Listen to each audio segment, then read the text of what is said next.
ವೀಕ್ಷಕರೇ, ಇತಿಹಾಸದ ವಿಡಿಯೋಗೆ ತಮಗೆಲ್ಲ ಆತ್ಮೀಯ ಸ್ವಾಗತ. ದೇವರ ಪೂಜೆಯನ್ನು ಮಾಡುವ ಮುನ್ನ, ದೇವಸ್ಥಾನಕ್ಕೆ ಹೋಗುವ ಮುನ್ನ ಸ್ನಾನ ಮಾಡಿ ನಾವೆಲ್ಲ ಹೋಗುತ್ತೇವೆ. ದೇವರ ಪೂಜೆಯನ್ನು ಮಾಡುವ ಮುನ್ನ ನಾವು ಸ್ನಾನವನ್ನೇಕೆ ಮಾಡಬೇಕು ಹಾಗೂ ಸ್ನಾನ ಮಾಡಿದ ನಂತರವೇ ದೇವರ ಪೂಜೆಯನ್ನು ಮಾಡುವುದು ಕಡ್ಡಾಯವೇ ಎಂಬುದನ್ನು ಇಂದಿನ ವಿಡಿಯೋದಲ್ಲಿ ನಾವು ತಿಳಿಯುತ್ತಾ ಹೋಗೋಣ. ವೀಕ್ಷಕರೇ, ಹಿಂದೂ ಧರ್ಮದಲ್ಲಿ ಹಾಗೂ ಶಾಸ್ತ್ರದಲ್ಲಿ ಯಾವಾಗಲೂ ಸ್ವಚ್ಛತೆಗೆ ಹೆಚ್ಚು ಮಹತ್ವವನ್ನು ನೀಡಲಾಗಿದೆ. ಹಿಂದೂ ಧಾರ್ಮಿಕ ನಂಬಿಕೆಯ ಪ್ರಕಾರ ಯಾವ ಮನೆಯಲ್ಲಿ ಸ್ವಚ್ಛತೆ ಇರುತ್ತದೆಯೋ ಆ ಮನೆಯಲ್ಲಿ ದೇವರ ವಾಸಸ್ಥಾನವಿರುತ್ತೆ. ಇತರೆ ವಿಚಾರಗಳಲ್ಲಿ ನಾವು ತೆಗೆದುಕೊಳ್ಳುವ ಶುಚಿತ್ವದಷ್ಟೇ ಪೂಜೆಯ ಶುಚಿತ್ವಕ್ಕೂ ಕೂಡ ಒತ್ತು ನೀಡಲಾಗಿದೆ. ಪೂಜೆಯನ್ನು ಮಾಡುವ ಮುನ್ನ ಅಥವಾ ದೇವಸ್ಥಾನಕ್ಕೆ ಭೇಟಿ ನೀಡುವ ಮುನ್ನ ಅಥವಾ ದೇವರಿಗೆ ಕೈ ಮುಗಿಯುವ ಮುನ್ನ ದೈಹಿಕವಾಗಿ ವ್ಯಕ್ತಿ ಶುಚಿಯಾಗಿರಬೇಕೆಂದು ಕೂಡ ಉಲ್ಲೇಖಿಸಲಾಗಿದೆ. ಹಿಂದೂ ಧರ್ಮೀಯರು ಸ್ನಾನ ಮಾಡುವ ಮುನ್ನ ಸ್ನಾನ ಮಾಡುವ ನಿಯಮವನ್ನು ಇಟ್ಟುಕೊಂಡಿದ್ದಾರೆ. ಪೂಜೆ ಮಾಡುವ ಮುನ್ನ ಸ್ನಾನ ಮಾಡುವುದು ಅವಶ್ಯಕವೇ ಎಂಬುದನ್ನು ಇಂದಿನ ವಿಡಿಯೋದಲ್ಲಿ ನಾವು ತಿಳಿಯುತ್ತಾ ಹೋಗೋಣ. ಧರ್ಮಗ್ರಂಥಗಳ ಪ್ರಕಾರ ಸ್ನಾನ ಮಾಡುವುದು ವ್ಯಕ್ತಿಯ ದೈಹಿಕ ಮತ್ತು ಮಾನಸಿಕ ಶುದ್ಧತೆಯ ಪ್ರತೀಕವಾಗಿದೆ. ಸ್ನಾನ ಮಾಡುವ ಮೂಲಕ ನಾವು ಬಾಹ್ಯ ಮತ್ತು ಆಂತರಿಕ ಕಲ್ಮಶವನ್ನು ಹೊರಹಾಕುತ್ತೇವೆ. ಪೂಜೆ ಮಾಡುವುದಕ್ಕೂ ಮುನ್ನ ಸ್ನಾನವನ್ನು ಮಾಡುವುದು ಅತ್ಯಂತ ಪ್ರಮುಖವೆಂದು ಧರ್ಮಗ್ರಂಥಗಳಲ್ಲಿ ಉಲ್ಲೇಖಿಸಲಾಗಿದೆ. ಯಾಕಂದ್ರೆ ಇದು ದೈಹಿಕ ಮತ್ತು ಮಾನಸಿಕ ಶುದ್ಧತೆಗೆ ಕಾರಣವಾಗಿದೆ. ಈ ಮೂಲಕ ಅವನು ಪೂಜೆಯಲ್ಲಿ ಸಂಪೂರ್ಣ ಶುದ್ಧತೆಯನ್ನು ಕಾಪಾಡಿಕೊಳ್ಳುತ್ತಾನೆ. ಶಾಸ್ತ್ರಗಳ ಪ್ರಕಾರ ಸ್ನಾನವು ದೈಹಿಕ ಮಾತ್ರವಲ್ಲ, ಮಾನಸಿಕ ಶುದ್ಧತೆಯ ಸಂಕೇತವಾಗಿದೆ. ಪೂಜೆಗೆ ಮುನ್ನ ಸ್ನಾನ ಮಾಡುವುದು ಬಹಳ ಮುಖ್ಯ ಎಂದು ಶಾಸ್ತ್ರಗಳಲ್ಲಿಯೂ ಕೂಡ ಹೇಳಲಾಗಿದೆ.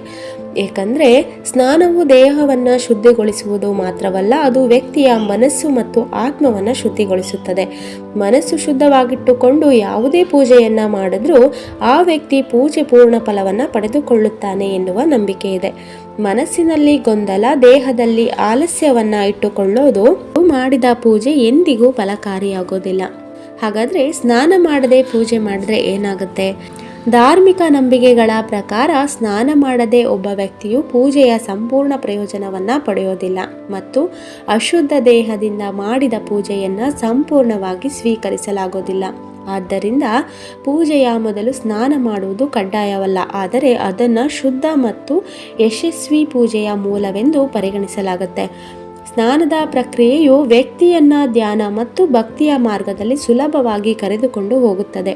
ಮನಸ್ಸಿಗೆ ಶಾಂತಿ ಮತ್ತು ಶುದ್ಧತೆಯನ್ನು ನೀಡುತ್ತದೆ. ಶಾಸ್ತ್ರಗಳ ಪ್ರಕಾರ ಈ ಶುದ್ಧತೆಯು ಪೂಜೆಯಲ್ಲಿ ಭಕ್ತಿ ಮತ್ತು ಸಮರ್ಪಣೆಯನ್ನು ಹೆಚ್ಚಿಸುತ್ತದೆ. ಇದು ದೇವರ ಅನುಗ್ರಹವನ್ನು ಪಡೆದುಕೊಳ್ಳುವುದಕ್ಕೂ ಕಾರಣವಾಗುತ್ತದೆ. ಕಾರಣಾಂತರಗಳಿಂದ ಸ್ನಾನ ಮಾಡಲು ಸಾಧ್ಯವಾಗದೆ ಪೂಜೆ ಮಾಡಲು ಮುಂದಾಗುವ ಅನೇಕ ಜನರು ಸಹ ಇದ್ದಾರೆ. ಯಾವುದಾದರೂ ವ್ಯಕ್ತಿ ರಾತ್ರಿ ಸಮಯದಲ್ಲಿ ಪೂಜೆಯನ್ನು ಮಾಡಬೇಕೆಂದುಕೊಂಡರೆ ಅವನಿಗೆ ರಾತ್ರಿಯಲ್ಲಿ ಸ್ನಾನ ಮಾಡಲು ಸಾಧ್ಯವಾಗುವುದಿಲ್ಲ. ಅಂತಹ ಪರಿಸ್ಥಿತಿಯಲ್ಲಿ ಅವನು ತನ್ನ ಕೈಕಾಲು ತೊಳೆಯುವ ಮೂಲಕ ಮಾತ್ರ ಶಾಂತಿಯುತವಾಗಿ ಪೂಜೆ ಮಾಡಬಹುದು. ಈ ಸಮಯದಲ್ಲಿ ಸ್ನಾನ ಮಾಡಿದ ನಂತರವೇ ಪೂಜೆ ಮಾಡಬೇಕು ಎನ್ನುವ ನಿಯಮವಿಲ್ಲ. ಯಾರಾದರೂ ಅನಾರೋಗ್ಯದಿಂದ ಬಳಲುತ್ತಿದ್ದರೆ ಮತ್ತು ಸ್ನಾನ ಮಾಡಲು ಸಾಧ್ಯವಾಗದಿದ್ದರೆ ಅವನು ತನ್ನ ಮನಸ್ಸನ್ನು ಶುದ್ಧೀಕರಿಸಿಕೊಂಡು ಮತ್ತು ಶಾಂತಿಯುತವಾಗಿ ದೇವರನ್ನು ಪೂಜಿಸಬಹುದು ಮತ್ತು ದೇವರನ್ನು ಸ್ಮರಿಸಬಹುದು. ಇದಲ್ಲದೆ ಕೆಲವು ಕಾರಣಗಳಿಂದ ಸ್ನಾನ ಮಾಡಲು ಸಾಧ್ಯವಾಗದಿದ್ದರೆ ಅವನು ಮಂತ್ರಗಳನ್ನು ಪಠಿಸುವುದರ ಮೂಲಕ ಪೂಜೆಯನ್ನು ಮಾಡಬಹುದು. ಆರಾಧನೆಯ ಮಹತ್ವವು ವ್ಯಕ್ತಿಯ ನಿರ್ಣಯ ಮತ್ತು ಭಾವನೆಯಲ್ಲಿದೆ ಎಂದು ಶಾಸ್ತ್ರಗಳಲ್ಲಿ ಹೇಳಲಾಗಿದೆ. ಒಬ್ಬ ವ್ಯಕ್ತಿಯು ಕಾರಣಾಂತರಗಳಿಂದ ಸ್ನಾನ ಮಾಡಲು ಸಾಧ್ಯವಾಗದಿದ್ದರೂ ಅವನ ಮನಸ್ಸಿನಲ್ಲಿ ಪೂಜೆಯ ಬಗ್ಗೆ ಭಕ್ತಿ ಮತ್ತು ಶುದ್ಧತೆ ಇರಬೇಕು. ನೀವು ಮಾನಸಿಕ ಪೂಜೆ ಅಥವಾ ಮಂತ್ರವನ್ನು ಪಠಿಸಿದರೆ ಇದಕ್ಕಾಗಿ ಸ್ನಾನವನ್ನು ಮಾಡಬೇಕೆಂದು ಒತ್ತಾಯವಿಲ್ಲ. ಯಾವುದೇ ಸ್ಥಳದಲ್ಲಿ ನೀವು ಮಾನಸಿಕ ಪೂಜೆಯನ್ನು ಸಹ ಮಾಡಬಹುದು ಮತ್ತು ಸ್ನಾನ ಮಾಡದೆ ದೇವರನ್ನು ಸಹ ಧ್ಯಾನಿಸಬಹುದು. ಆದರೆ ದೇವಸ್ಥಾನ ಅಥವಾ ಮನೆಯಲ್ಲಿರುವ ವಿಗ್ರಹಗಳನ್ನು ಸ್ಪರ್ಶಿಸಲು ನಿಮ್ಮ ದೇಹವು ಶುದ್ಧವಾಗಿರಬೇಕು. ನೋಡಿದ್ರಲ್ಲ ವೀಕ್ಷಕರೇ, ಇದೇ ರೀತಿಯ ಹೆಚ್ಚಿನ ಮಾಹಿತಿಗಾಗಿ ನಮ್ಮ ಚಾನಲನ್ನು ನೋಡ್ತಾ ಇರಿ.